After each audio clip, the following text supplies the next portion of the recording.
AP intermediate సంబంధించి second year half yearly physics question paper చూడండి.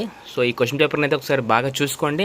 So డెఫినెట్గా అయితే మీకు ప్రాక్టీస్ అయితే పనికొస్తుంది. దీంట్లో నుంచి తప్పకుండా అయితే కొన్ని క్వశ్చన్స్ అయితే ఎక్స్పెక్ట్ చేయొచ్చు. సో ఒకసారి దీన్ని క్విక్ రివిజన్ కింద అయితే వాడుకోండి. సో నేను ముందే చెప్తున్నా, ఇది ఎలాంటి లీక్డ్ పేపర్ అయితే కాదు. డెఫినెట్గా అయితే మీరు రేపు రాయబోయే ఎగ్జామ్లో అయితే కొన్ని క్వశ్చన్స్ తప్పకుండా ఎక్స్పెక్ట్ చేయొచ్చు. సో మిస్ చేయకుండా అయితే బాగా చూసుకోండి. సెక్షన్ ఏలో చూడండి, మొత్తం మీకు 2 మార్క్స్వి 10 ఉంటాయి. So 10 2s 20 you have to right all questions అనమాట. అన్ని రాసి ఉంటుంది. ఇవన్నీ అయితే చూసుకోండి. నేను కొంత హోల్డ్ చేశాను వీటిని. సో ప్రతి క్వశ్చన్ కూడా very very important and repeat question. Just ఒక క్విక్ రివిజన్ కోసం అయితే వాడుకోండి. సో రేపు పొద్దున్న మీరైతే కమెంట్ చేస్తారు ఖచ్చితంగా అయితే ఇందులోంచి కొన్ని క్వశ్చన్స్ వచ్చాయనేసి. సో ఏ క్వశ్చన్ కూడా మిస్ చేసుకోకుండా అయితే చూసుకోండి.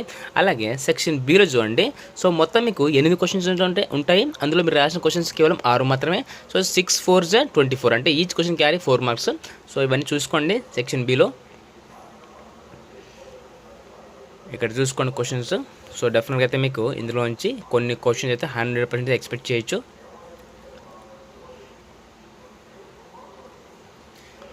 మనకేంటంటే ఈ పేపర్స్ మీరు ఒక ప్రాక్టీస్ పేపర్ లాగా వాడుకోండి కైండ్లీ. సో ప్రతి క్వశ్చన్ కూడా very very important question. And section సిలో చూడండి, మొత్తం మీకు 3 క్వశ్చన్స్ అయితే ఉంటాయి. దాంట్లో మీరు రాయాల్సిన క్వశ్చన్లు కేవలం 2 మాత్రమే. అంటే each question carry 8 marks. 2 8s 16. So ఈ విషయాన్ని అయితే గమనించండి.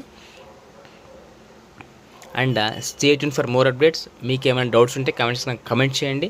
ఒకవేళ ఆన్సర్ దొరికేలా చెప్పండి. కుదిరితే కనుక పీడిఎఫ్ లింక్ అనేది మీకు ప్రొవైడ్ చేస్తాను దీనికి సంబంధించిన ఆన్సర్కి. And stay tune for more updates. And please do subscribe and do like and comment, share someone who needs one. And thank you so much for watching my video. And thank you.